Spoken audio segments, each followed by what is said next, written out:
Alrighty, so check. Okay, cool. So I had that video kind of lined up to show, but since you guys have pretty much already seen, actually, I don't think Savannah and Chloe have seen it, so I will show the that bluefish video that we had, just kind of as a fun little start to this.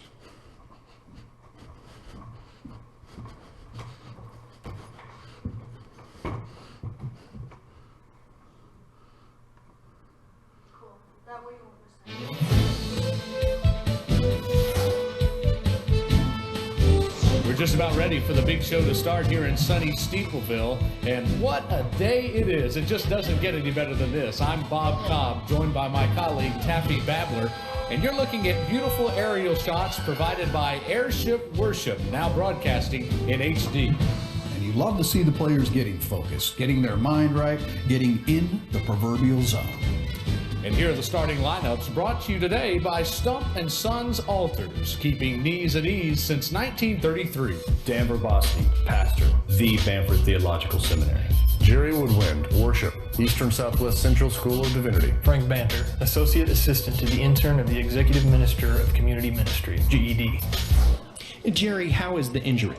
It's fine. There's some soreness. X-rays were negative, but I should be fine as long as I stay away from B flat. So. Are you worried about re-injuring it?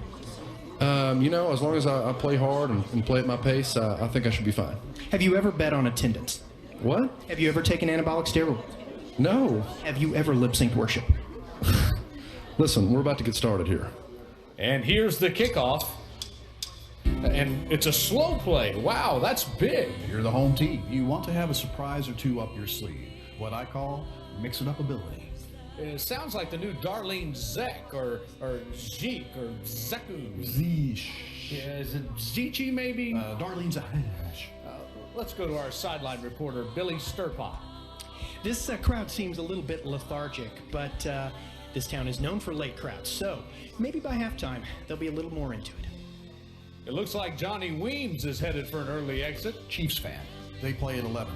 Oh my, look at this. A huge error. Enormous. You're the media team. You're leading the league in fumbles. You can't let this happen. You can't let this happen. Terrible timing, especially on a new song. Look at this crowd. It's bedlam. Pandemonious. Look at Maggie Jensen, veteran overloud singer. She hasn't missed a word. What a performance. One of the greats, Bob. One of the greats.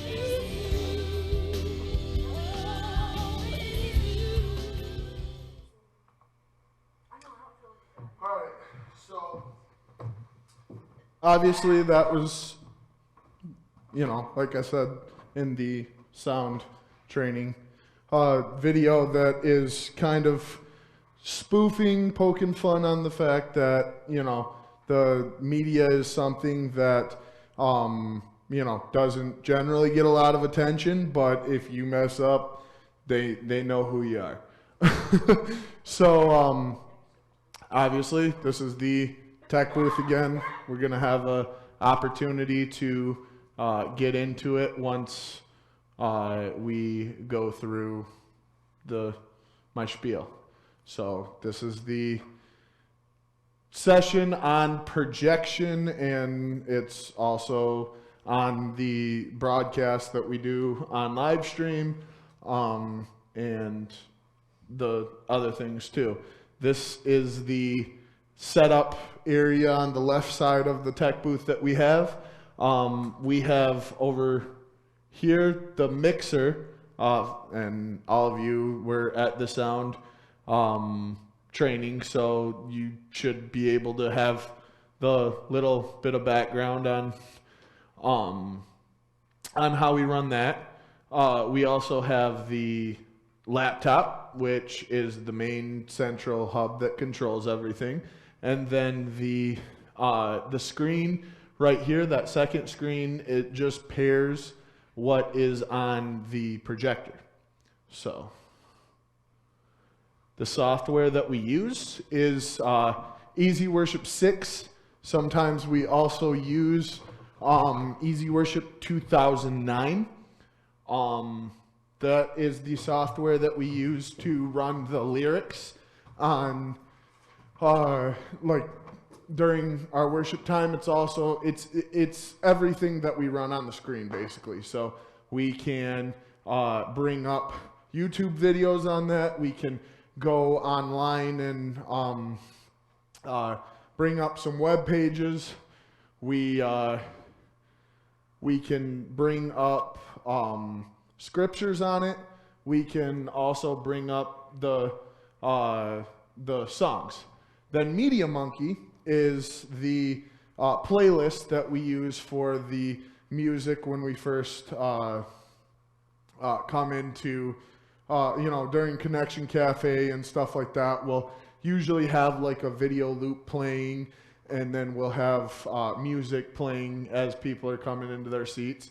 And that's what we run that out of. It's kind of like iTunes, but it's a little bit better. And then Livestream Producer, which is the software that we use to broadcast the services. So the first thing that we're going to talk about is Easy Worship. And I'm about to turn the floor over to the tutorial video, and that it will teach you how to run the software.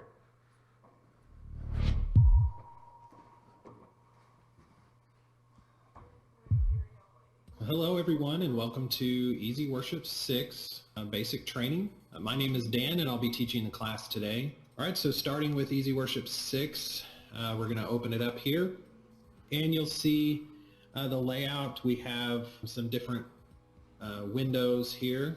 In the top left is the schedule window, and the schedule is just where you can add items, your songs, scriptures, media.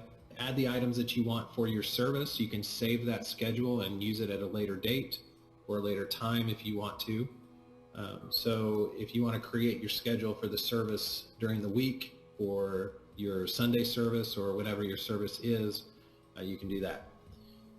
The live window in the center column is going to show your slides when you go live to your item. So for instance, if you go live to a song, it's going to show the different slides in the live window.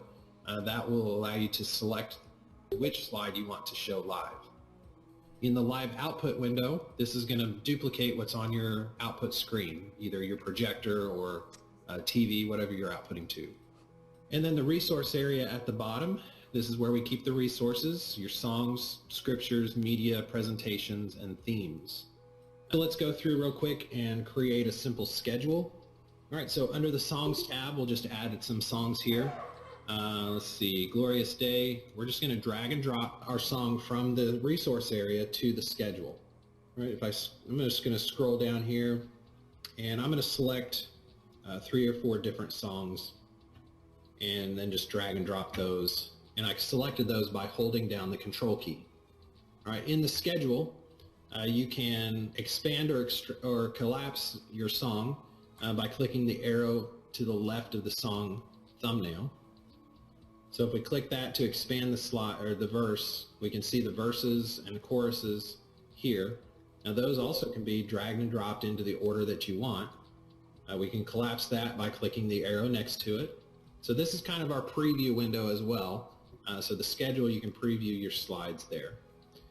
All right, if we go to scripture, I'll just add a few scriptures here. So I'm just going to hold down the shift key and select a few scriptures and drag and drop that into my schedule.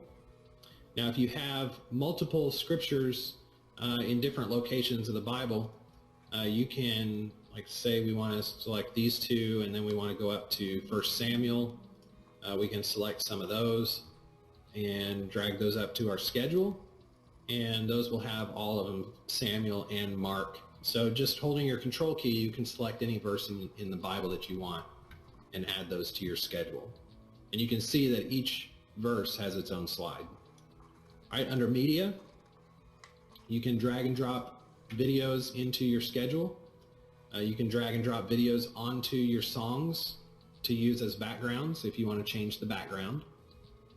If you expand your song, you can drag and drop videos or images onto each slide to have a different background per slide if you want. All right, images the same way. If you want to drag and drop an image into your schedule, and you can drag and drop onto songs to change the song or scripture backgrounds. If I wanted to use a different image for this scripture, I can change the background for that. All right, under presentations, we can do the same thing for audio. We would just want to add an audio file.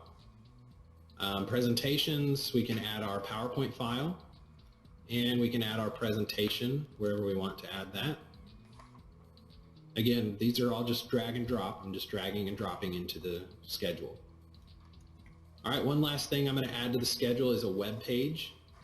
So I'm going to click on the web button at the top. And under web, I'll just type in a local church address here. And once I have the web page, I'm going to click schedule in the top right corner. And that's going to schedule the web page. And I'll just click the web button again to close that out. Now in the top right hand corner of the schedule, we can change the size of our thumbnails. If we want to make them larger or smaller, we can turn on summary view if we want. In the settings gear in the top right corner of the schedule, we can go to add item. We can import another schedule. We can create a new blank presentation. We can browse for a presentation file. We can browse for a PowerPoint file if we just want to add a PowerPoint directly to the schedule without adding it to the presentations tab. Or we can browse for a media file if you want to add a media file without adding it to the media tab. All right, also in the live window, in the top right corner of the live window, we can change the thumbnail size for that as well. And there's also a ledger view if you want text next to the slide, or if you don't want text. Right now ledger view is off. If we turn ledger view on, you can see it adds the text to the side. When you're live to a song, again, you can click on the slides in the live window, or you can use the arrow buttons next or underneath the live output window to advance the slides. All right, when you've got your schedule created, we can go to save, and it asks for a file name. I'll just use today's date and click save. And then when you're ready for your service, you can select the first item in your schedule and click go live. And that's going to send it to the live window and play it in the live output. So this is on the live output is what you will see on your projector screen. When we're ready for the next item, we can just click go live, because Easy Worship automatically queues up the next item, and that shows that live. When we're ready for the next item, we can go live. And then we can click on the verses or chorus that we have available and click go live for the next item, and so on. All right, so we're just clicking go live to go through our scheduled items. So that is the basics of Easy Worship. I hope you've learned something new, and be blessed.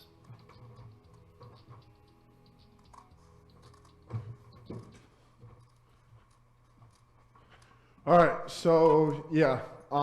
There's a couple other things that he didn't show you in that video that I will get to a little bit later on.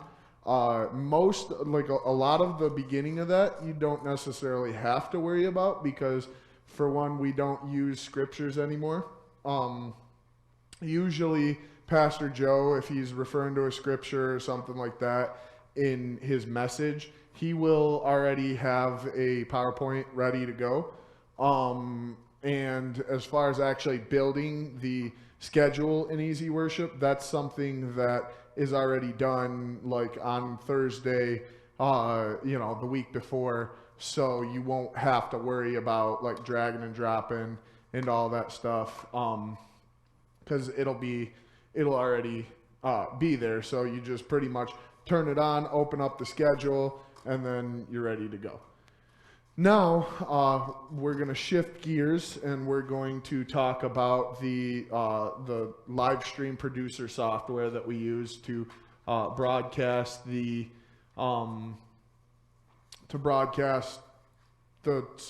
services and stuff online. So I got another tutorial video for you. Hi, I'm Chris, and I want to give you a brief tour of the new livestream.com, an amazing resource that will help you live webcast your exhibitions, special events, lessons to a worldwide audience. So let's get started. I'm on the website right now. It's newlivestream.com. I've already created an account, which is the first step you'll have to do.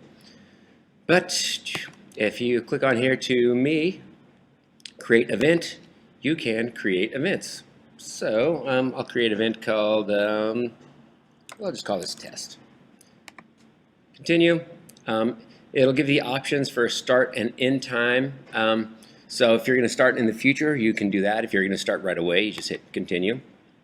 You can add artwork for your event if you've created something beforehand. Just save it on your computer somewhere and upload it. I'll skip that step. And it creates a new event and takes us to that event page. It gives you an option to notify followers and publish now. So there's some social media components attached to Livestream, so you can link it to your Facebook account or Pinterest or Twitter if you want to alert people when your event's going live. Okay, let's go. So we are currently having a live webcast. It's not terribly exciting because there's nothing there yet. But the first thing you might want to do is start with a post so you can tell people what your event is all about. Test. This is only a test. Create a post, and then you'll have a text post. Next, since this is about teaching with video, let's actually use some live video. So I'm going to post, if I say live video, it gives me a prompt for tools to use. I've already downloaded the Desktop for Producer, which is what you'll need to use your computer's camera. It also gives the option for mobile, so you can use an iPhone to live webcast to, which is pretty awesome. But I already have this live stream for producers open. I'm going to go live. I'm just going to name this stream Chris because that's what we're going to be videotaping. And it's looking for the quality right now. You do need to have a decent internet connection for this to work. It gives you the options. Right now, I'm kind of maxing out my computer. I might want to lower the resolution of my camera, but I'll do that later.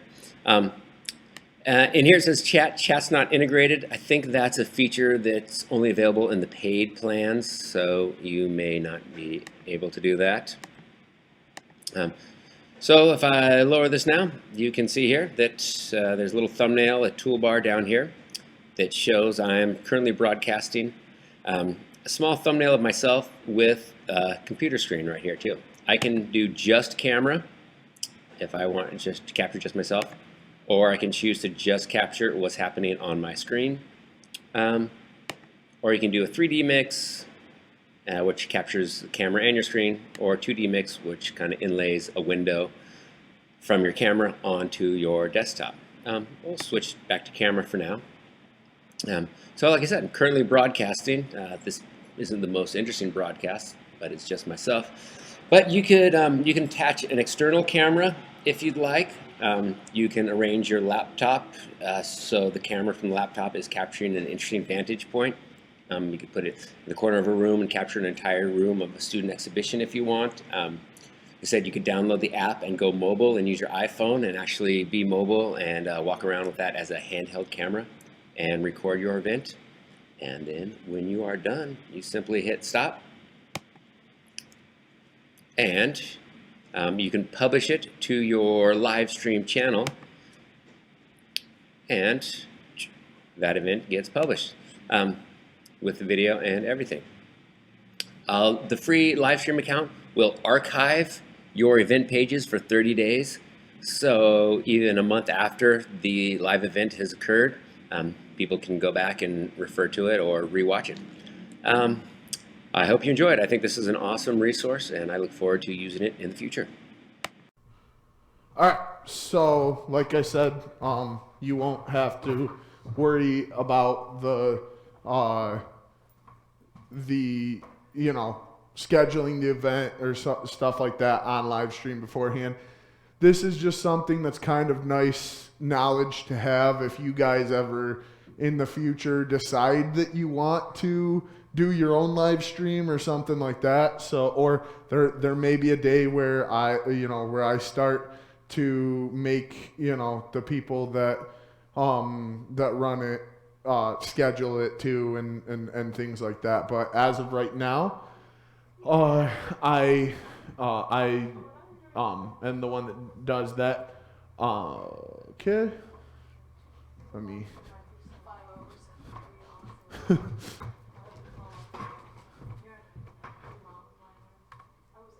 So we have a few more components too to help us with the live stream.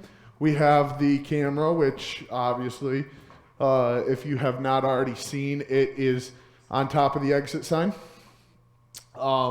And for that gives us the image of the service. We've got the mixer, which I told you guys about. And we've got a couple different sources over here. We've got 4. This first one right here is the feed that we get from the board for the main mix.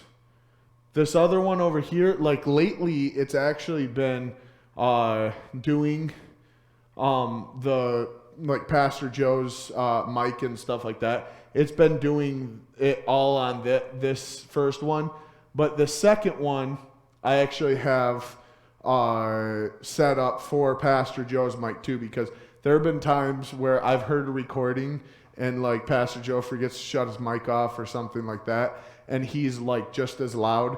And through the live stream, he's actually louder than the worship team is. And so, yeah. So that's, so that's why I put him on a separate one. So that way, if we ever run into that, you can turn it down and, we won't have that problem. And then the other 2, right here, the 2 channels are the house mics. And the house is a theater term for any of you that have ever done anything in technical theater. You have the stage and you have the house, which is where everybody sits. That's why I refer to them as the house mics, because they sit out here and they're for the noise. Not only are they for, I usually in the recording have them tapped up just a little bit, because and this is what they look like, and down at the bottom you can see where the 2 are placed. The reason why I have them up just a little bit at all times is because of theory with sound that they have called environment noise. It sounds very systematic if the mics are down, because I mean it sounds like a recording. If the house mics are up just a hair, you actually get the echo of the room, and it livens it up and actually makes you feel like you're there. So it's just a nice little touch to be able to have that little extra noise, because it actually makes you feel like you're sitting in the sanctuary listening to the service. And so this last part I added in from the sound for anybody that wasn't here, but because all of you guys were here, I'm not gonna bore you with everything. But this this next video, like where you hear it, was a week where I was up on the stage and I couldn't sit back and listen to the headphones. That's why it is super important that you wear the headphones while you're doing it, so you can nudge the person that's running sound or something like that and be like, hey, this is, or even with the main mix, you actually have the slider that you can control the whole thing so it doesn't sound so overmodulated. But obviously, it's not something. This is something that I finally now have the opportunity to be able to talk about. Before, when I've been training people on the fly and stuff like that, I haven't really had the time to talk about recording audio. But yeah, I mean, when you don't pay attention to your levels, would you like to stand up and sing and worship together? Like. We're going to worship the Lord here this morning together.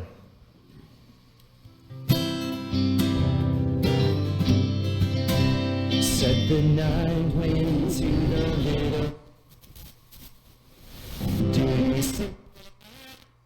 And obviously, these levels were like it was way off in the red, and that's what we by keeping it the VU monitor down from the red. That's where we want to keep it.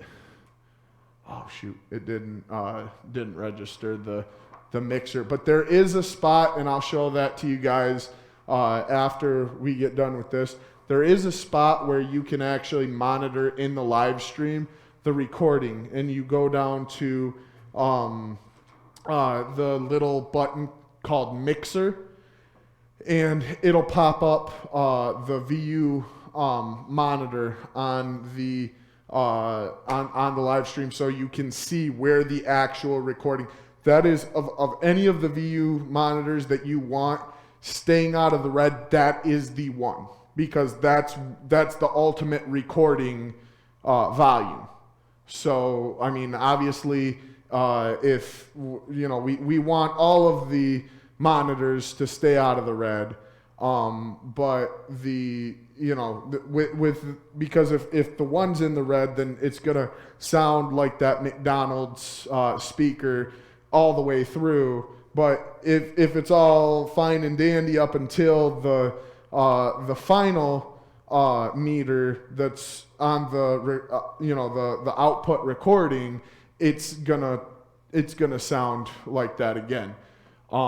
So yeah, I'll show you how to get to that, and that's something that when you're a beginner, during the it's going to take you a minute to kind of get used to doing that balancing act of monitoring the audio and then also running the words and doing all of this. The computer takes a lot more multitasking abilities than the mixer. And so now I'm going to go through and kind of give you like the day in the life sort of scenario of to kind of correlate and show you where each of the software lies, and like the times where you want to exit out of stuff, and how we normally do that. So this first part, a lot of the time I'll already have it open, but if if you get there, you get to the sound booth and the stuff's not open, it's not ready to go, you'll know how to get to it. Down at the bottom, there's this little arrow thing. It might be a little hard to see, but once we get up to working on it, we'll take a look at it. But you'll want to open up Easy Worship 6. Right next to that, there's a little square that says EW.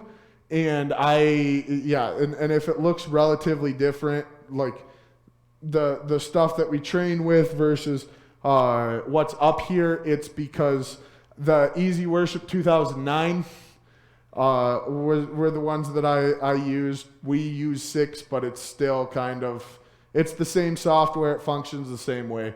So, but yeah, you want to launch Easy Worship, and something like this will pop up for a second, and then it'll go into the program.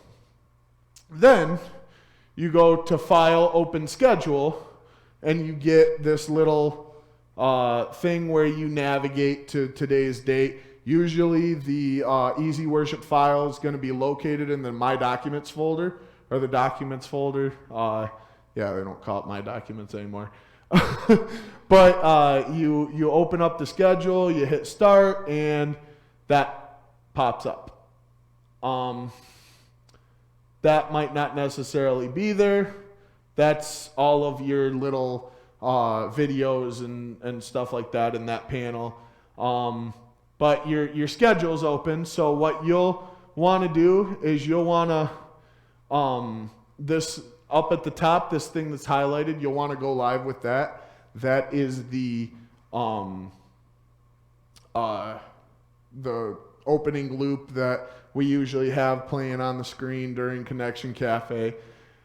And then you'll want to go down and open up Media Monkey with it, which is this little circle. This is a bigger, easier to see version of like the logo of what we got down here that you want to click on to open up Media Monkey.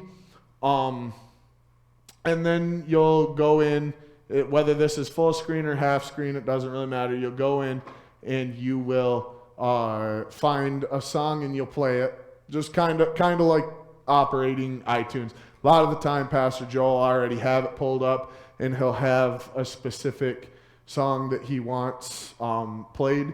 So that's yeah. So then we'll play that and let it run through its little playlist, be on shuffle, whatever until and this it'll be on a loop.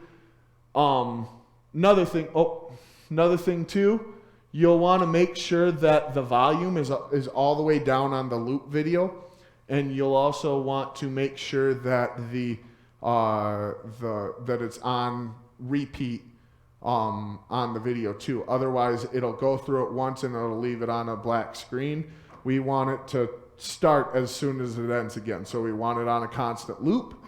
So if you walk in here and you see a black, you're like, oh my gosh, a black screen, I didn't loop it. So then you'll want to go in and you'll want to hit that button so it does loop.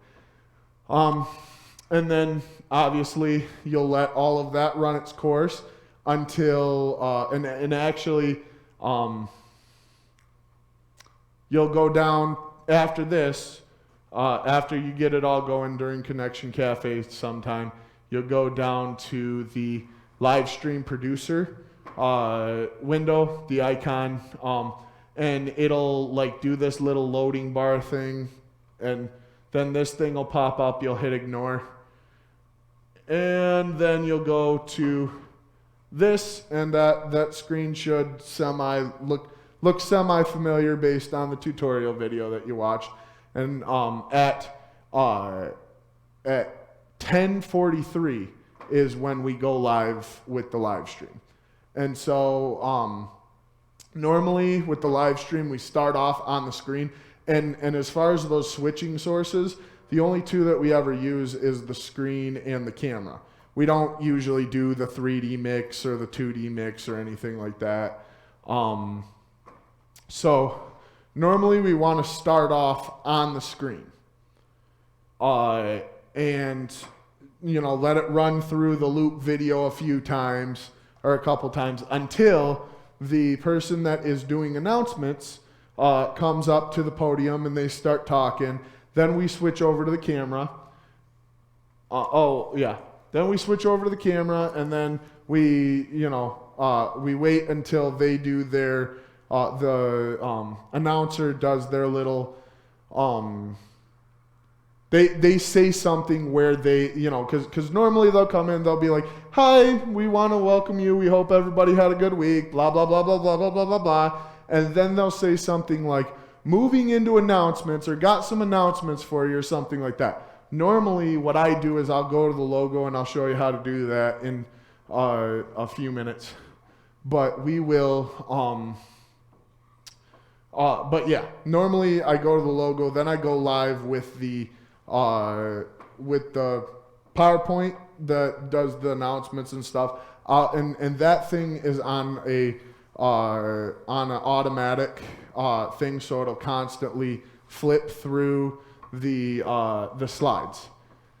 That will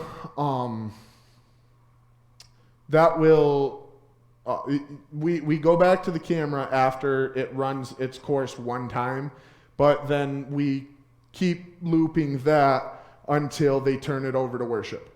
Then when it goes over to worship, we go to the camera, or not camera, we go back to the screen so that way people at home, if they want to worship and they want to sing along to the video, they have the words there too. Because, I mean, everybody knows that there's a band here. We don't really care, you know, like, I mean, at that point, it's about worship. It's not about the band. So we want to keep we want to give them the words at home so they can sing along too. And periodically keep audio in mind. It didn't show it didn't put in my slide about the VU monitor on there, but like I said, eventually you'll start to get to that sort of happy medium where you're constantly looking at that along with making sure that the right words are up on the screen at all times. Obviously that is the main focus. So, that's why sometimes I tell people, don't worry about audio for the first, few times that they do it, because you're wanting to get the hang of the one thing. You got to learn to walk before you can run with it. So, one thing up in this corner here, you can go to the logo. There's a button. It is I'll wait to show you guys how to do that in the when we get to the hands-on activity. But the after worship, or in the middle of it, when they do their praises or things like that, we want to go back to the camera. We don't want to stay on the screen the whole time. So anytime that there's something happening, like somebody's up giving a testimony or something like that, we at least want the camera won't be on them, but it'll be on the stage, and it'll be on everybody else, so we can see the reactions. And then we go back to the screen during offertory. Then we go back to the camera for Pastor Joe's sermon. So then once he gets done with his sermon and stuff, and we don't go to the screen anymore. When we used to when we first started, but it became too chaotic and complicated. So we're not going to go to the screen during his PowerPoints, because he already reads what's up there anyway. And so we stay on him, and then once we get off of the sermon, then he'll bring the worship team back up. We'll go back to the screen, and how I usually end the broadcast is I will go once they dismiss, or if we're playing a little loop in the background or something like that, I'll go to the logo, then I'll fade to black, and then I'll also fade out the master of the mixer.